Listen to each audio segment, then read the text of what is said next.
Welcome to the SkillsWave Podcast, where we explore the challenges and innovations of corporate learning. SkillsWave is redefining workforce transformation with its free AI-powered upskilling and education benefits platform. Welcome to the SkillsWave Podcast, where we're exploring the strategies shaping the future of work. I'm Nick Odson, president of SkillsWave, and today we're diving into one of the most critical shifts happening in talent development, the move from role-based models to skills-based enablement, all powered and informed by AI. Joining us today, we have the amazing Marci Paino, Chief Learning Officer at Cisco. Marci is a trailblazer in the workforce transformation, and in this episode, she'll give us some behind-the-scenes looks at how Cisco is re-architecting talent strategy to keep pace with rapid change. From skills mapping to scalable learning journeys, she shares how her team is building a more agile, empowered workforce, one skill at a time. Marci, welcome. We're so happy to have you on the SkillsWave Podcast. Thanks for having me. Excellent. So, this is fantastic. Your role at Cisco, CLO, and really focused on talent management and strategies. Amazing. That's a huge responsibility and an incredible journey, I assume, for you. That's wonderful. So let's get started with a few questions, if you don't mind. Let's talk a little bit of what sparked Cisco's shift from role-based to skills-based talent enablement. What was the main driver behind that?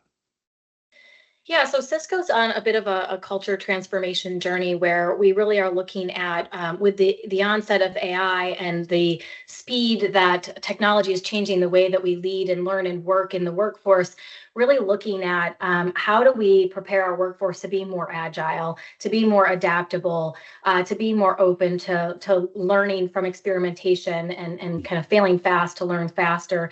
And at the core and the center of all of that is how we enable people to work and lead differently with learning at the center of it. And so as we studied sort of the job architectures and the job roles and really looked at workflows and tasks and linking those to skills, what we saw was a lot of skill adjacencies across the board. And so our strategy to shift to skill-based allows us to create learning at scale and at speed to market so that we can skill at the speed of innovation. And so essentially, we're able to get more predictive insights around how our skills changing and adapting with the onset of new technology like AI. And then we're able to create learning programming that is tethered to that skilling and then able to offer up a much more personalized and contextualized experience for our employees who might have a varying level or a varying spectrum of aspiration in what they're looking to do with their career, right? And so every individual is unique in the skill sets that they have and that they want to develop. And so by aligning our learning strategy to skills as opposed to roles, we're able to really give that hyper-personalized experience to our employees. Yeah, that's fantastic. That whole personalized angle is so critical to have people feel like that it's learning for them. So that's a brilliant piece. And as you again, sounds like Cisco like leading the charge on learning as a strategy and upskilling as a strategy for their business. It's not just an afterthought. It's not. I love working with and talking to companies that really believe learning skills and development and that understanding of that individualized journey is critical to their business. So that's fantastic. When this new approach obviously clearly aligns to your broader business priorities and sets you up to be future ready, how do you see that sort of evolving from where you are now to the next stage where you're fully immersed in that? It's part of your business, it's part of your strategy, how you run everything. How do you see that evolving and progressing? Yeah, so one key thing that we're doing that is, I think, pretty differentiated and at the forefront of our field is building a skills intelligence platform. And so we're implementing this in partnership with a vendor that really allows us to look at the labor market trends in addition to other key external data points like patents filed, other skills taxonomies from like WEF and ONET, et cetera. We pull it all into this quantum model and join in our own Cisco data. So we're able to pull in not only our job data, but also our databases that we maintain around our innovation and the Mhm. product innovation that we're driving in the industry. And all of this data together creates a fit for purpose model for Cisco that allows us to see what are the strategic capabilities that we need to be developing within our workforce. So we can see what's needed at scale. But in addition to that, we can also look at where are their skills trends, right? So what are we seeing as increasing in relevance and decreasing in relevance? Where are there adjacencies across the workforce? And how might we get very targeted and surgical about upskilling and reskilling key groups within our organization so that they are future ready, so that they're prepared for the roles of tomorrow that have not yet been defined. So we're really able to see kind of across the board and say, all right, this role may be changing with AI, but we can see that this group of individuals has a skill set that is needed in this new role that's formulating and starting to evolve with the market. And what we're seeing from the labor market trends is that the skills are actually the skilling trends are ahead of the job descriptions being updated. Wow. Because obviously, if you think about like job architectures and the amount of work that goes into that, essentially we're seeing the skills come out before the job descriptions get updated. And so we actually are able to get much more predictive and proactive about the skilling needs of our workforce. And then we can match that with the right learning programming. That's fascinating. You can sort of see that sort of change happen before it's really identified in the industry. That's the magic recipe there. That's fantastic. Well, and when I guess the other thing you talked about is sort of the core business strategy is like ultimately you need to, and Cisco's a fantastic example of this. They've evolved many times over in what they do. And I've been in the industry for like 3 decades now and seen, from they were always really keen on learning. They were from the original Cisco certified engineer courses you could do all the way through to some of the new virtual networking things that have evolved in the last decade, right? You've always been good about being adaptable, and where you can take somebody and a group of engineering people or whatever role and then evolve them. That's a huge win for you because you get the tenure with Cisco, the understanding of what you do, and then but you get to also bring them in the future. And I'm sure that helps with retention, and they love it because it helps them develop in their career. So that's amazing. That's amazing. Now, you had talked AI and that how AI is critical to this sort of transformation and how it evolves. So talk a little bit more about the AI elements that you're really seeing, you're analyzing, and how that maps to what you're identifying as critical skills or closing and helps you identify gaps in skills base to close. And you said you sourced it externally. You're doing this for Cisco inherently, but the methodology might be more applicable more broadly than just Cisco, I would think. Yeah. So AI, the onset of AI has really allowed us to revolutionize learning. And so I think that like we've been talking about skills for, I don't know, the last decade. Right. And I don't think any company has really been able to crack the code on it. And I think with the onset of AI, we finally are at a point where we can actually get skills intelligence that allows us to adapt and adopt our workforce strategies in a really strategic and business-centric way. To your point, that model that Cisco has had around matching the learning with the innovation and making sure that the learning is kind of published at the same time that our technology is being published is at the center of our business model, and looking at how do you take that model and scale it across the organization. So take it beyond just our products and think about how does learning have a seat at the table with the business as they're rolling out their larger roadmaps. And so that is centric to kind of our learning strategy of the future. I think in addition to that, AI is allowing us from a learning perspective, produce learning at a quicker speed so that we can get learning content out there more quickly.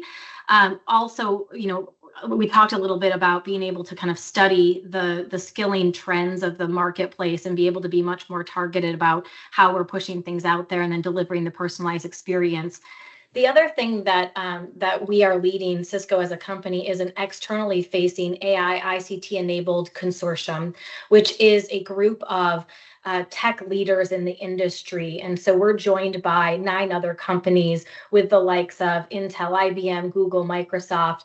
And we are essentially sharing our best practices and our methodologies for upskilling and reskilling our workforces, and then sharing those best practices with the marketplace so that we can help kind of the broader economy around us be able to adapt and adopt AI in their own workforces. And so we published our first report last July, and we studied the top 47 in-demand ICT job roles. And we really studied those job descriptions and breaking them down into workflows to say, how are the tasks being automated or augmented with AI? And what does that mean from a skills perspective? And what we saw was that 92 or a little over the 92% of those jobs are going to be highly impacted or moderately impacted with the onset of AI.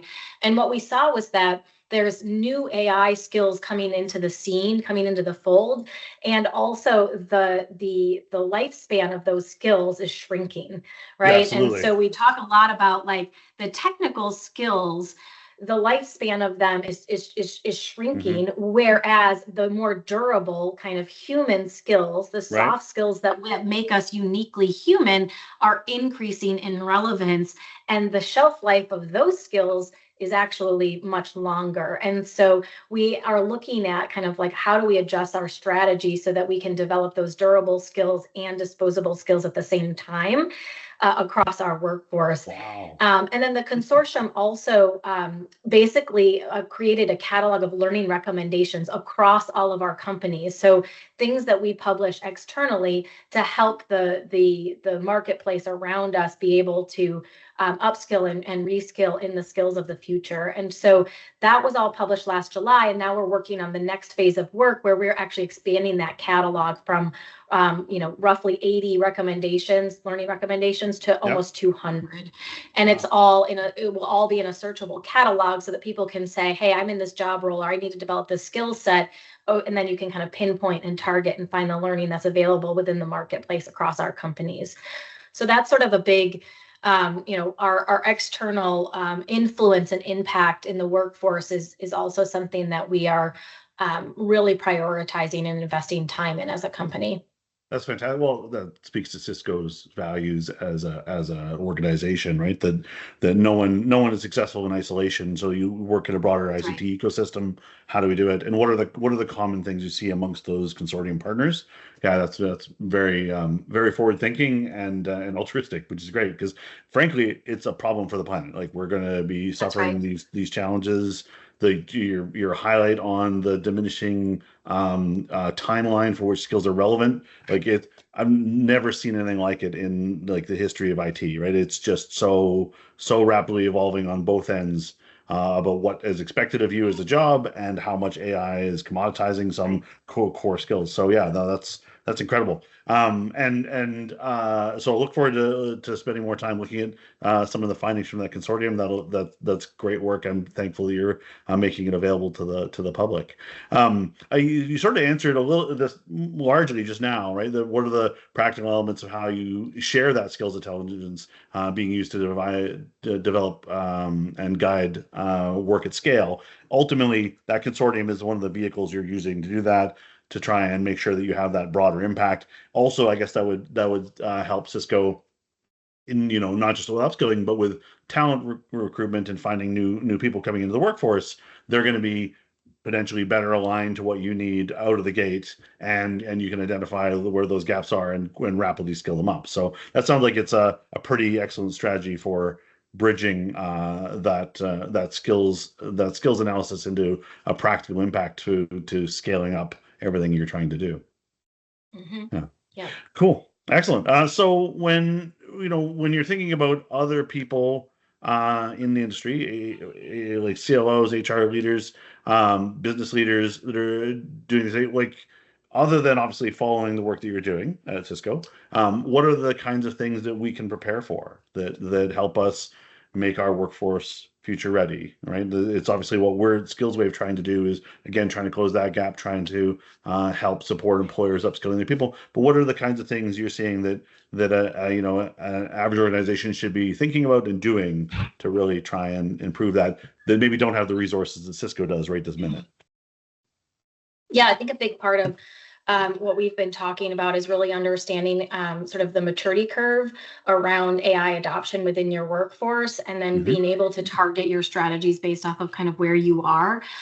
Interestingly enough, as we were really studying kind of from an external perspective with the consortium, but then also looking internally, we saw the focus go from really needing to get the highly technical AI skills up and running. Right. And there was a lot of focus on that, right? And we have really robust certification programs around that. And then what we were finding was that the rest of the employee base that is non-technical in their roles was sort of left behind in sort of how do we get them to understand the everyday use cases of AI. And interestingly enough, the consortium research backs this up and shows that the skilling needs are increasing from an AI perspective for the non-technical roles, and they're sort of plateauing from a technical perspective. And so it's an interesting dynamic that's happening.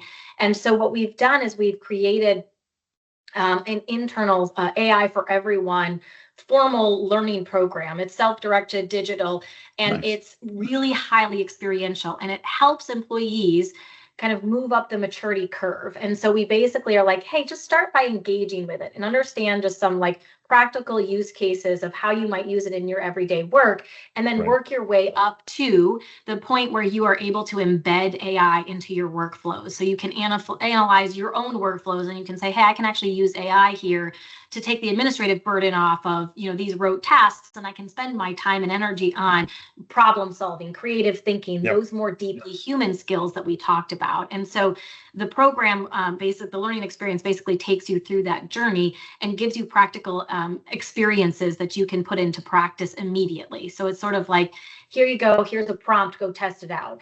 And it teaches our employee base our strategy from an AI perspective, but also what tools are available to them. So obviously Cisco has our own AI tools that we want folks to be able to adopt and use within their workflow. And so we teach them. And we also have a prompt library that is available that you can look at for your job role and skills that you're looking, to automate or augment with AI. And so the courseware basically is very fit for purpose for Cisco, because we're teaching our employee base about us and how we are going to embrace and adopt it. And so as you think about, the advice to like HR and business leaders would be, really look at what is your strategy and make sure you're anchoring your learning programming to that strategy. And so a lot of what we've done, I think there's been a lot of focus in the learning industry over the last 5 to 10 years around curation. Everything exists off the shelf. Just grab it, curate it, put it into a pathway and publish it. But what we're seeing, or what I'm seeing within the Cisco context, is that the need for the more customized experiences is actually increasing. With what we're doing, and so really kind of anchoring to strategy is critical and core to success in our space. So that would be kind of my big your big pitch, advice, my big pitch, That's great. And it ties back to something you said earlier, like it does tie back to like the personalization aspect of it, right? You're right. I think we've all potentially aggressively overcorrected as all our tech people need to know AI and all that, and you're right, and largely ignored to a degree the rest of the company that is still absolutely essential to make the business succeed. And so enabling that in a different way is super important. The other thing that you said was brilliant. Just like it's this stage we're all developing and learning this and adapting this learning. Like just having like a prompt library is a brilliant strategy. Right? I'm just like, hey, here's some problems I've solved with this. It might not fit you, but go explore it, see how it applies to you. Is a really, really, really beautiful idea. So I think that's genius. Wonderful. So trying to summarize this whole talk down to like, what's the one piece of advice you would leave to a company starting this journey? That you might have just summarized it, right? Like that would be your critical bit. But what would you, if you were talking to yourself a number of years ago? What would you make sure that you anchored on? as a definitely. I mean, definitely anchoring to the business strategy, I think is really important. I think there's also using data to help really empower your decision making and how you prioritize your investments and your time and your energy, I think is also really important. And as I mentioned, I think that we're at this inflection point from a learning industry perspective as being able to use AI to solve for a lot of the problems that we've been trying to solve for the last decade. Right. And so it's that full spectrum of being able to analyze the insights, but then also being able to use AI to create learning experiences that are much more practical and real world scenario based, but be able to do it at a faster pace that can keep up with the demands of the marketplace, and then deliver it in a super personalized and contextualized way on the other side of the spectrum. And so I think as we think about the opportunity that we have is really looking at how do we use AI to optimize what we're doing from a learning perspective and really cut out the noise for people so that they can spend the time and energy on the right skill building for them, but for the company too, right? And so we talk a little bit about that like symbiotic relationship of like, it's not just growth for personal and professional growth, but it's growth for the company, right? And really making sure that we're showcasing how we're developing and investing in the future readiness of our workforce so that it's good for them and for the company. And then to your point, absolutely, our value system at Cisco is what is good for the world around us. And so we really look at kind of that pull through in that kind of spectrum of how skilling is at the center of what we're doing across the world. Wow. So like you emphasizing that sort of balance, right? So that companies and employees need to work together and ultimately they benefit both. Like there's just some beautiful stuff in this conversation that really speaks to the heart of where I also believe. So I'm really thrilled to have spent time with you today and talking through this. So I just want to say thank you for sharing your insights and that experience that you have, leading your Cisco shift to skills-based enablement. That sounds like an amazing journey, which you are like very, very far along.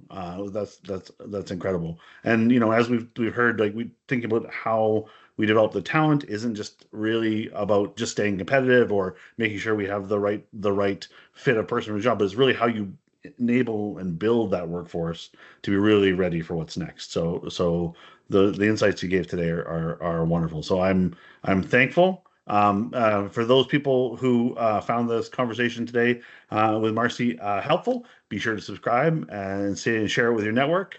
And if you're looking to bring more agility, intelligence, and impact to your own learning strategy, visit us at SkillsWave.com. Look up what Marci was talking about with the Cisco Consortium, and then we can change the world.